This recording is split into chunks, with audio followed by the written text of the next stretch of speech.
tardes, Lee. Buenas tardes, Lee. Buenas tardes a todos. ¿Cómo vamos?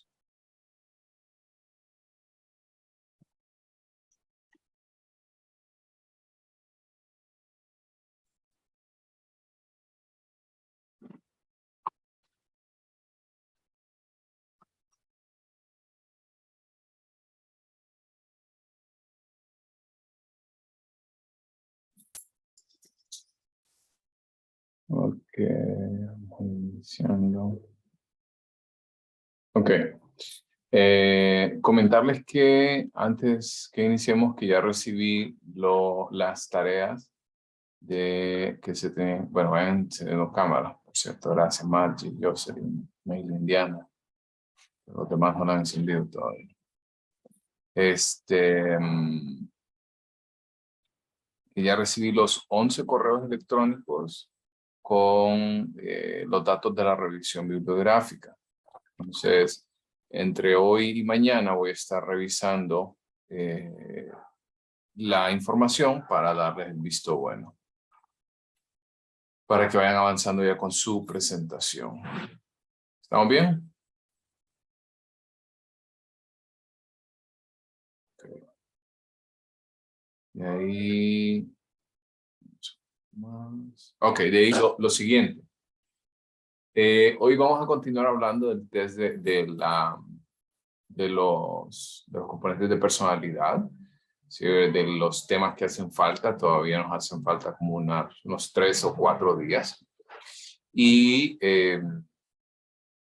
también eso les quería comentar porque pues lo que nos queda ya es la siguiente semana tener la evaluación de la tercera unidad. ¿Okay? Entonces, el examen probablemente va a ser el día martes. ¿Okay? El día martes vamos a tener el examen. Igual, lo tuvimos de manera presencial. Y eso nos dejaría más o menos. Eso es el 16, más o menos. El 18 aproximadamente yo ya les estaría dando las notas de su examen y pues nos ponemos de acuerdo con las personas que van a realizar esa exposición, ya sea porque no lo hicieron o por reposición de la nota más baja. ¿Ok? ¿Qué más? Bueno, eso nos lleva al siguiente punto. Si eso es el día martes, el día miércoles ya vamos a estar iniciando con las exposiciones. Recuerden que las exposiciones más o menos durarán unos, ¿qué? Unos 15 minutos por grupo aproximadamente, 15 a 20 minutos, así que van a estar exponiendo entre 3 y 4 grupos por día. Eso quiere decir que más o menos lo podríamos cubrir esa semana. Eso quiere decir el miércoles, jueves y viernes de esa semana. También recordarles, ya casi estamos terminando, tienen una tarea, recuerden, importante, que es el ensayo de aprendizajes significativos.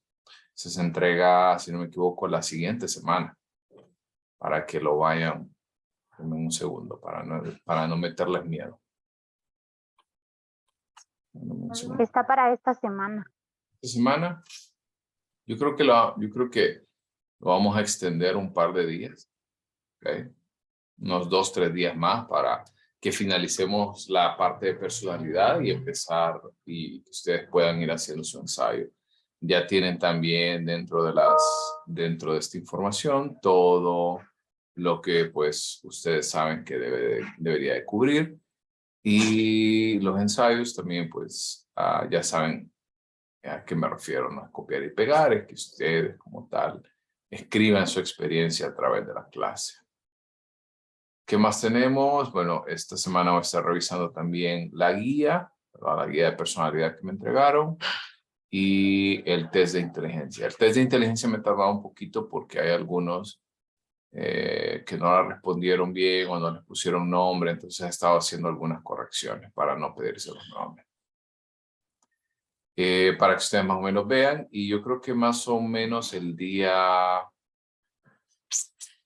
miércoles, jueves, más o menos ya van a tener una buena idea de su nota. Ya estamos cerca, ya yo creo que ya está como la mitad más o menos de la clase evaluada, para que ustedes puedan ir haciendo también, obviamente, sus propios cálculos. ¿Ok? Así que, pues si no hay dudas, continuemos entonces donde nos quedamos el día jueves, hablando acerca de la personalidad. ¿Alguien le llamó la atención o alguien quiere agregar algo acerca de lo que vimos acerca de las etapas de Freud? ¿Qué le llamó más la atención?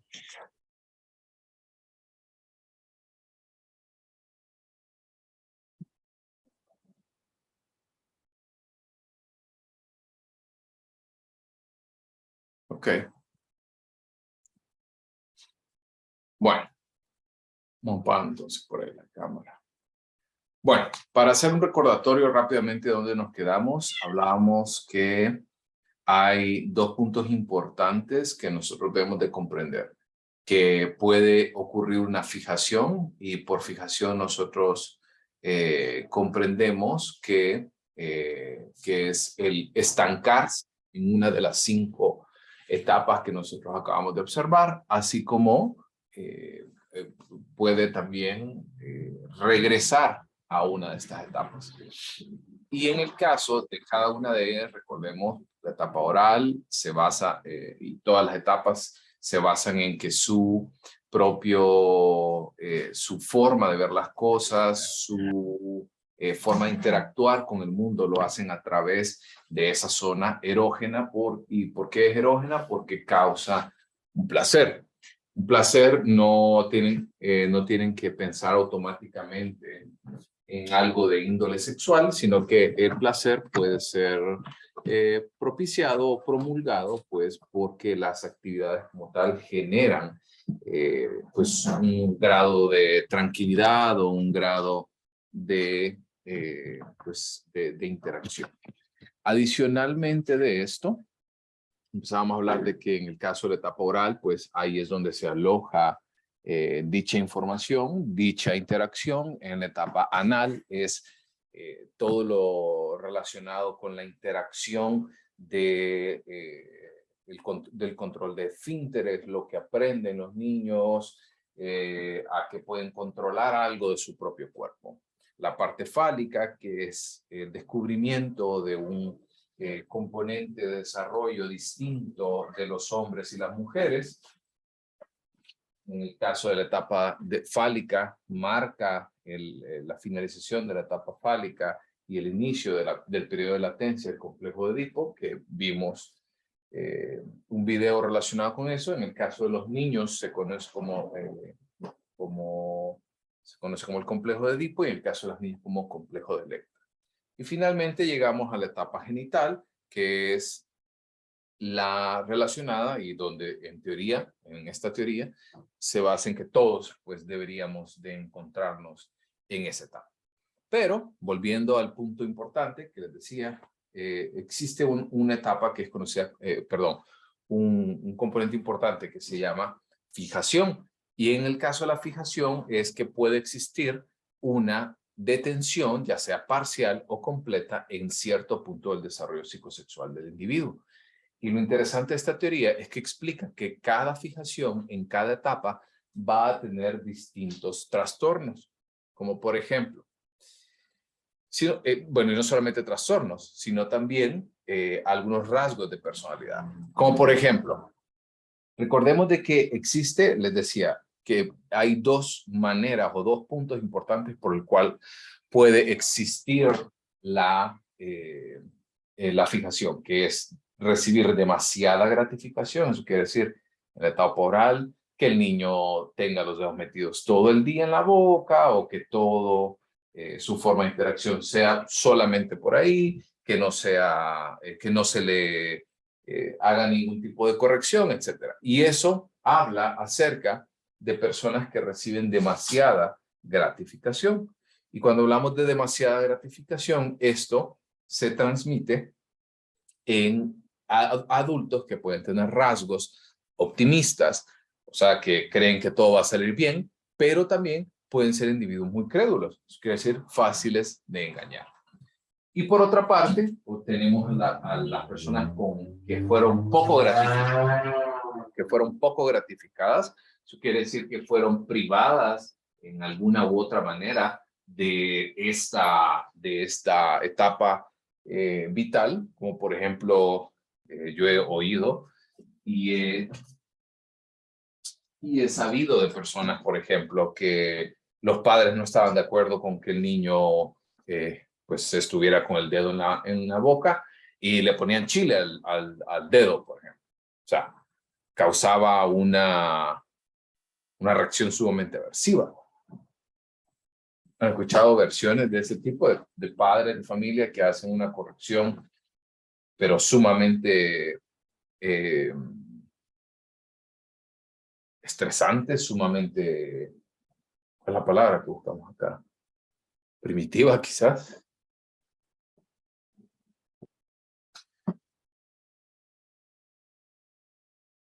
Entonces, este tipo de personas, ¿verdad? Estos rasgos se llegan a asociar con individuos que son sumamente pesimistas. Tenemos lo opuesto. Tenemos individuos que piensan que todo va a salir mal, porque pues obviamente las personas que deberían de cuidarlo a él o ella, que son las personas que más bien infligen dolor en el individuo. También en el caso de las personas que muestran una fijación en la etapa oral, generalmente tienden a desarrollar trastornos de abuso de sustancias, como por ejemplo el cigarro, el alcohol e inclusive algunas drogas. ¿Qué piensan acerca de esto? ¿Qué opinan? ¿Alguna vez habían escuchado algo acerca de esto?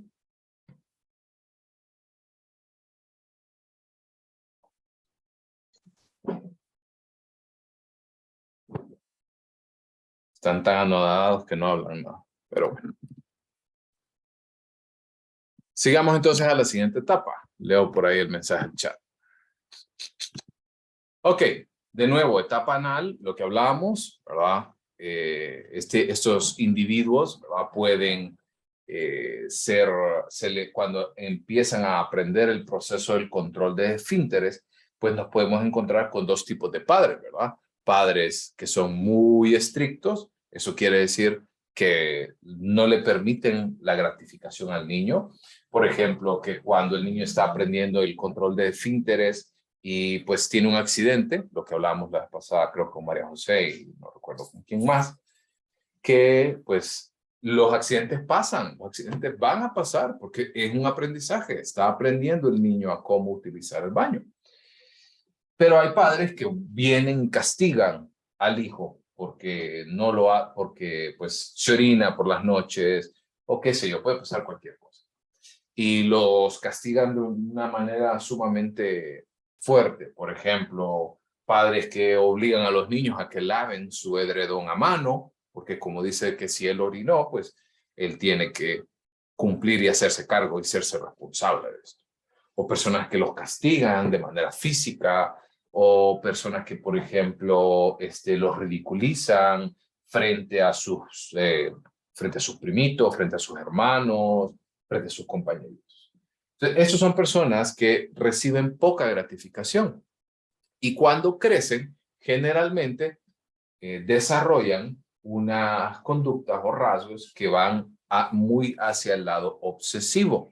Eso quiere decir mucho hacia el área de ser sumamente obstinados, son excesivamente ordenados, son personas que el tema de limpieza es algo que lo tienen constante, presentemente en su cerebro, entre otras cosas. También en estos casos podemos tener individuos que generalmente viven de manera autodestructiva. Eso quiere decir, por ejemplo, no confían en sus propias habilidades, dudan de sus capacidades, se inhiben de tomar una oportunidad porque generalmente pues son personas que no confían en sí mismos y en sus propias habilidades. ¿Vamos bien? Y ¿perdón? No, que sí vamos bien. Perfecto. Y el lado opuesto también es cierto, ¿verdad? Personas, padres que son sumamente complacientes, o sea, que dejan al niño que esté ahí, que no le hacen ningún tipo de corrección. El niño tiene todavía 8 años o 9 años y el padre, en lugar de preocuparse por lo que están haciendo, viene y dice, no, mejor le voy a comprar unos pañales y así nos resolvemos y nos evitamos esos problemas. Ese tipo de conductas pues son sumamente complacientes. Y el lado opuesto también es cierto. ¿A qué me refiero con que el lado opuesto también es cierto? Pues que nos vamos a encontrar entonces individuos que son sumamente displicentes con el tema de limpieza, personas que son sumamente, no son exigentes consigo mismo, tienden a ser más bien personas muy, pero sí tienen, no solamente tienen un lado negativo, también tienen un lado positivo, tienden a ser dadivosos, entre otras cosas. Pasando a la siguiente etapa.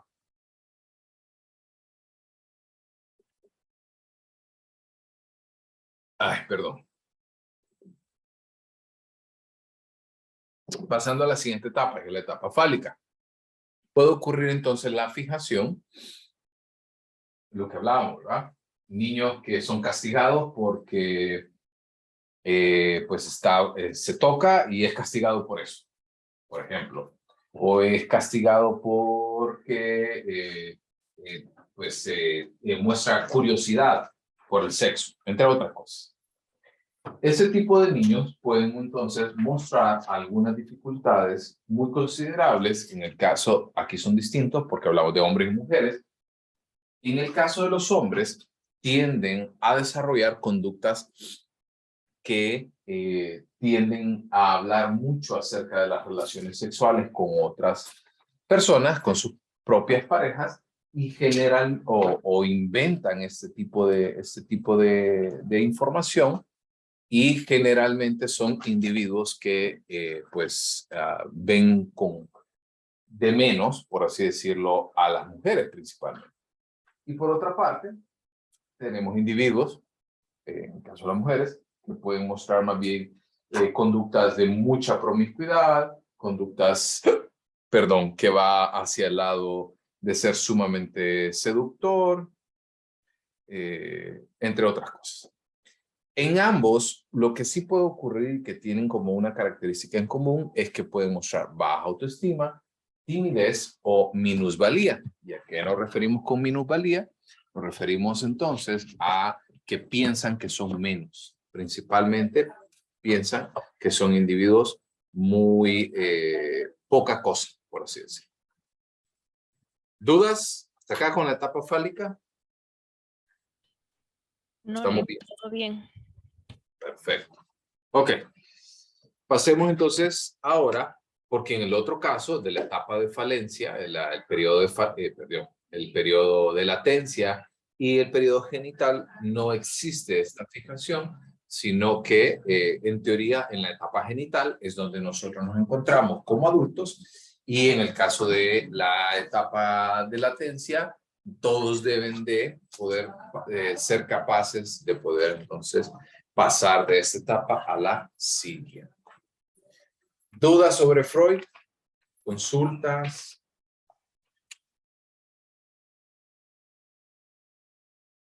¿O quedó todo claro?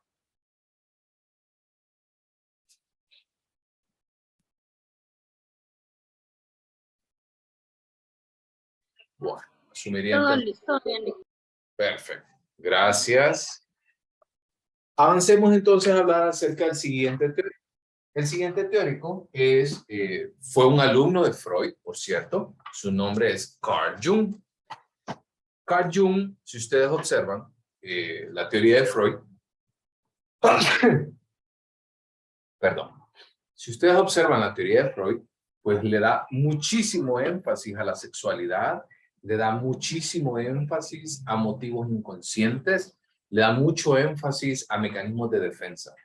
Pero Carl Jung se separa de la teoría freudiana, toma algunos conceptos y los refina, y le da más bien claro que le da importancia al inconsciente, obviamente, ahí ustedes lo pueden observar, pero denota que no solo el inconsciente es responsable de muchas de las conductas que muestran los individuos, sino que también la parte social entra en juego, algo que Freud nunca delimitó por completo. Solamente hablaba así de manera muy esporádica o de manera muy por encima, Freud generalmente, cuando se le daba un papel a al contacto social. Sin embargo, en el caso de Jung, incluso es conocida como la teoría del psicoanálisis interpersonal.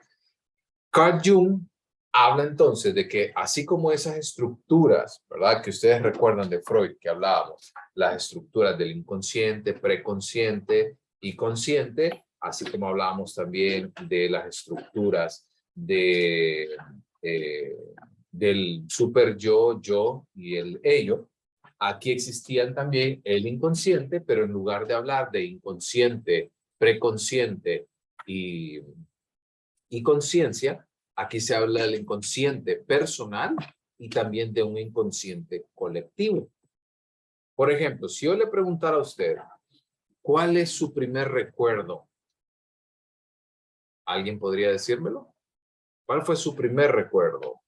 ¿Qué es lo que usted recuerda más cerca de usted, de su familia, de su mamá, de su papá? ¿Alguien lo puede recordar? ¿Y lo quiera compartir?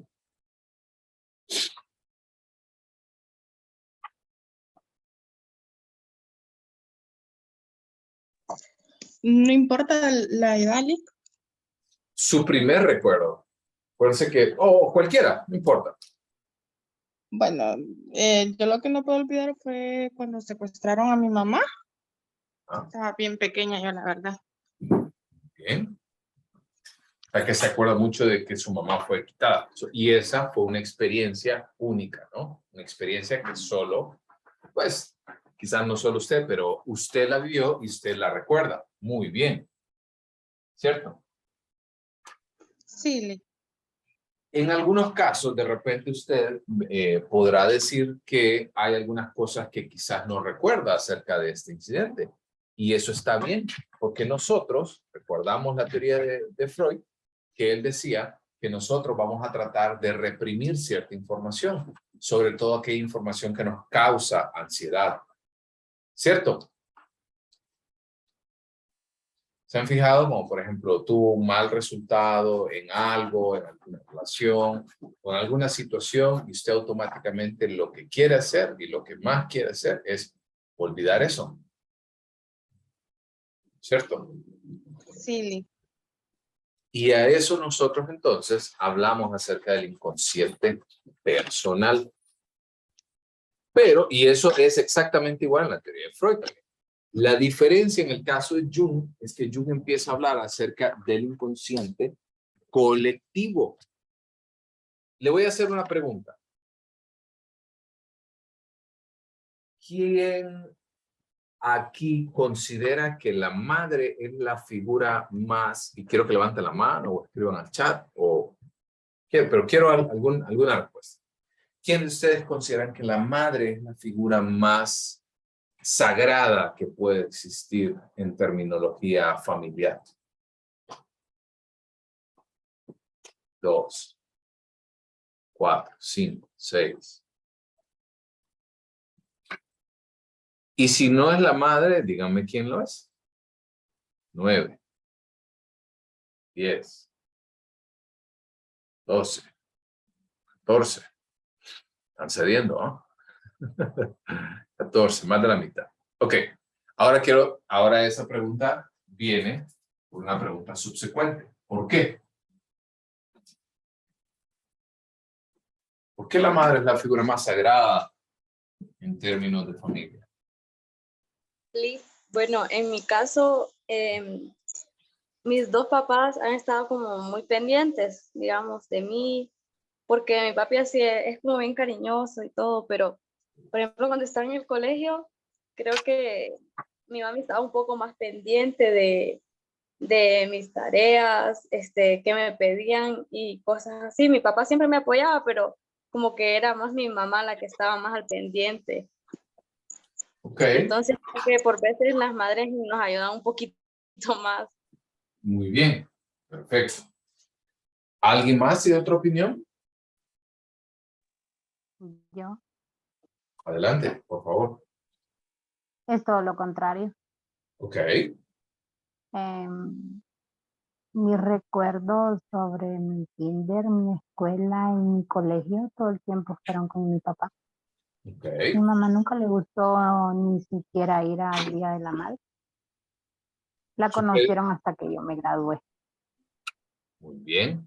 Gracias, María José. O sea que usted tuvo la experiencia diferente en el sentido de que más bien su mamá no estaba presente. Pero para la gran mayoría de personas, como ustedes pueden observar, la mayoría de ustedes pueden observar que casi todos andan en la misma línea, que las personas, pues generalmente la madre es la figura más importante. Generalmente la madre es quien está ahí, quien da los cuidados, entre otras cosas. Pero ahora viene la pregunta, ¿quién nos enseñó esto? ¿Quién le enseñó esto a usted, que la figura más importante es la madre? ¿Quién dice eso?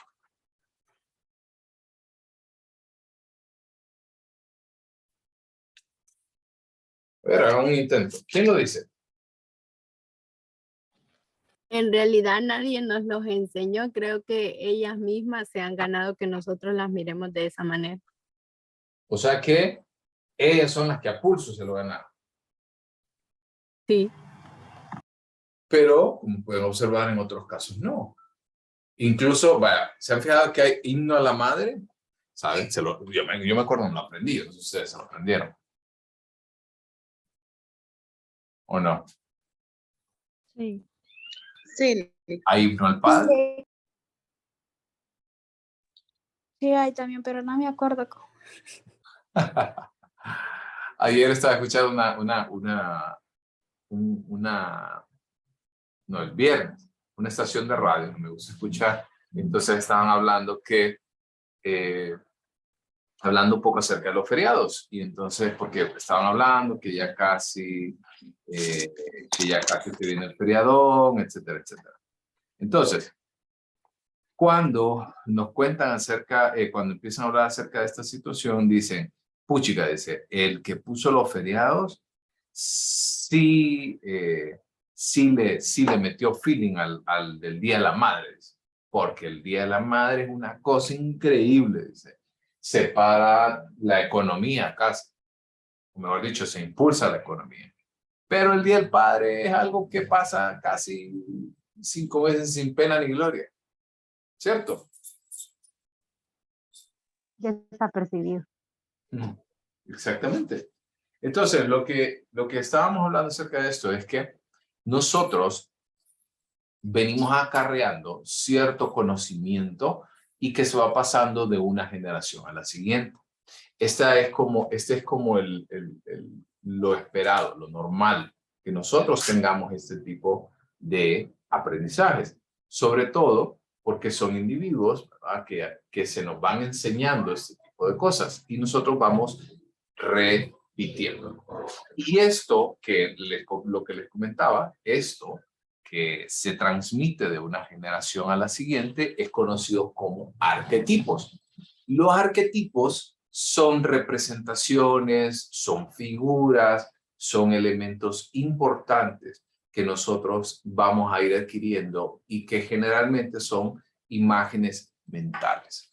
Les voy a compartir pantalla, pero denme un segundo también para poder mostrárselos. Mi página bien interesante. Está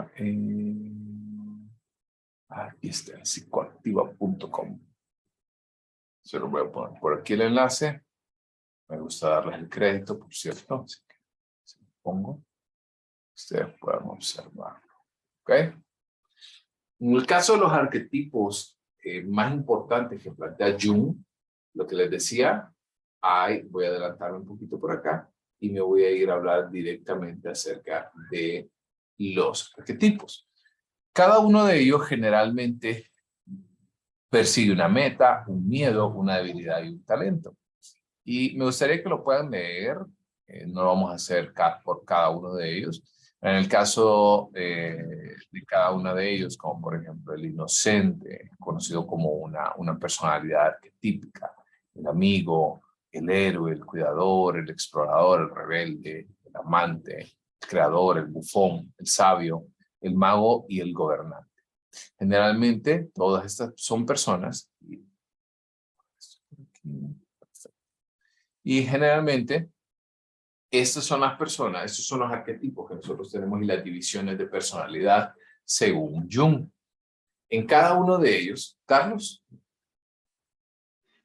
No, que le iba a decir que eso me recuerda mucho a un tipo de test psicológico que se hizo que se hacía hace tiempo y que en algunos lugares lo hacen, que se llama el test de MBTI, que es de personalidad también. No sé si lo has escuchado. Sí. Incluso bueno. se utiliza mucho en temas, principalmente se usa en temas de tipo laboral. Se usa mucho porque son 4 estratos importantes acerca de... Y así se dividen también en colores y tienen nombrecitos así parecidos. Exactamente. Entonces, este tipo de prueba, esto no es una prueba, es una clasificación realmente que hace Jung y habla acerca de que cada uno de ellos tiene 4 orientaciones. En el caso de las personas, como por ejemplo el amante, el amigo, el cuidador, tiene una orientación hacia las personas. Como por ejemplo, esperamos que el amigo sea siempre alguien con el que podemos contar. El amante que sea siempre fiel, que sea siempre una persona amorosa, comprensible. El cuidador que sea una persona que siempre va a velar por mí, siempre está ahí. ¿Sí? Pero cuando no ocurre de esta manera, pues obviamente vamos a tener algunas dificultades con respecto a aceptar los rasgos de personalidad de cada individuo. O por ejemplo, en el caso del bufón, el rebelde y el mago, hablan mucho acerca del cambio y están orientados hacia el cambio.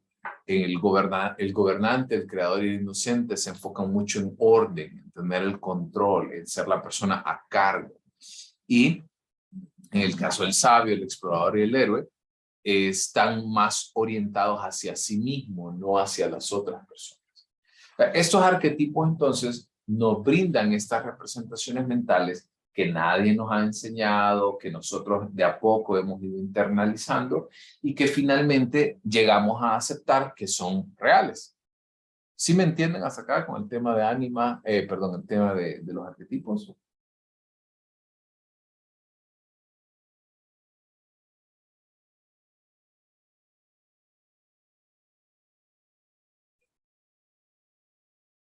Perfecto. Ok. Continuamos entonces la presentación. Así como tenemos los aspectos relacionados de la personalidad, también vamos a tener las estructuras, que en el caso, ¿cuáles eran? ¿Recuerdan las que hablábamos acerca de Freud? ¿Cuáles eran?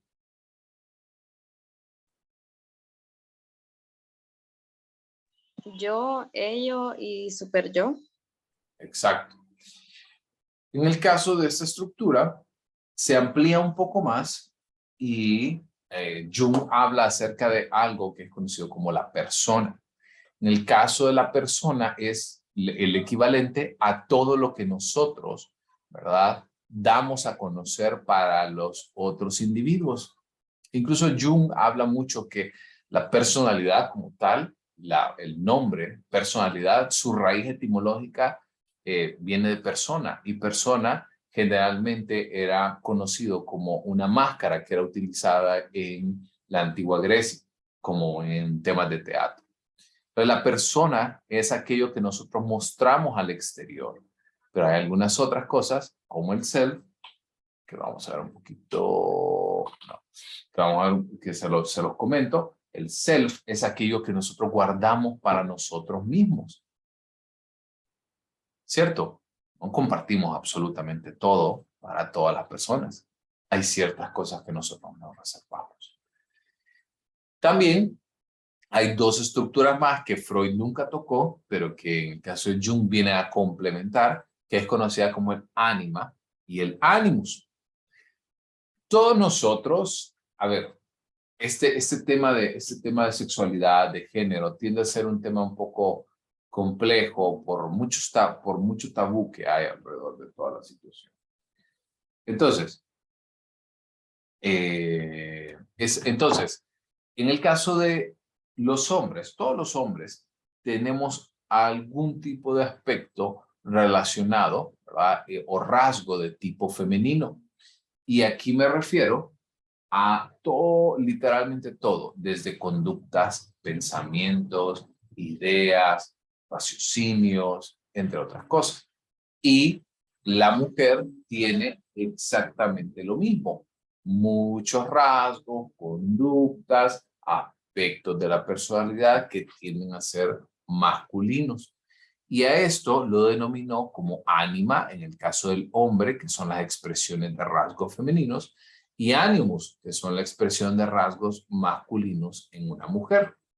Como por ejemplo, hay personas que dirán ahora, ok, antes de decir lo que voy a decir, recuerden el contexto en el que fue creado esta teoría, ¿verdad? La teoría es como, ya tiene casi el siglo, así que 1920 no crean que había con mucha apertura a este tipo de teorías. Pero lo interesante de esto es que hablaba acerca de la forma en la que el individuo, pues obviamente pensaba acerca de sí mismo. En el caso de los hombres, por ejemplo, ahora cada vez es más frecuente encontrarnos con personas que tienden a desarrollar actividades muy prominentes en términos de autocuidado, o mujeres que tienden a exaltar, tienden a enfocarse más en temas de control, entre otras cosas. ¿Ok? ¿Vamos bien? Sí, Ok. Además de eso, Jung, aparte de los arquetipos, aquí sí Jung habló acerca de dos actitudes importantes en cuanto al mundo, cómo el individuo venía y o mejor dicho, interactuaba con el mundo.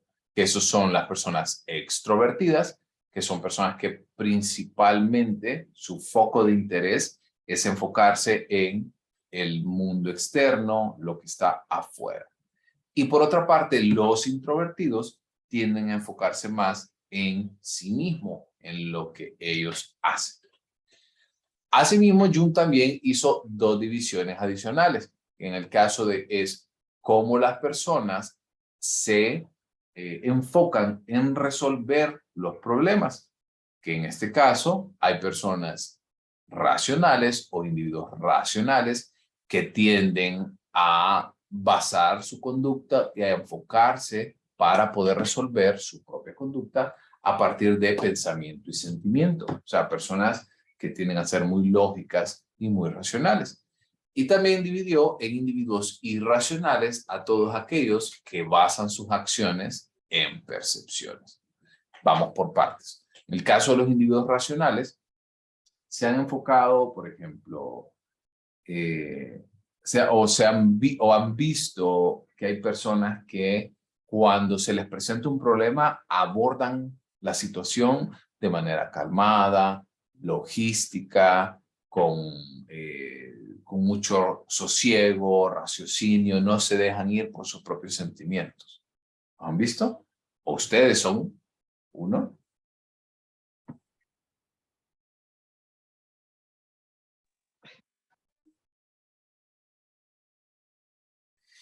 Y por otra parte, tenemos individuos que tienden a resolver sus propios problemas basados en sus percepciones, basados en corazonadas, en yo creo que,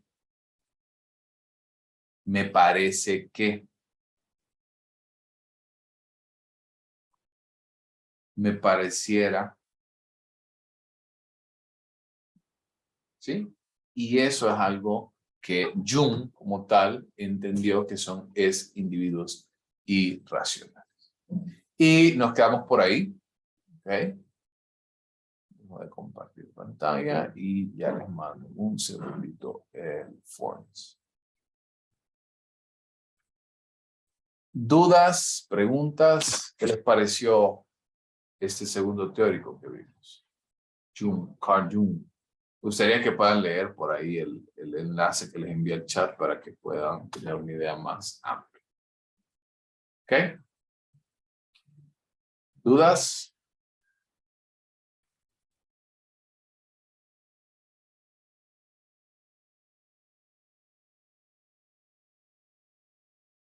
Ok.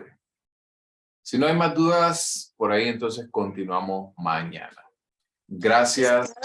Ayari. Me permite unos minutitos ahorita que finalice la clase. Problema. Para los demás, si no hay más dudas, nos vemos mañana. Gracias.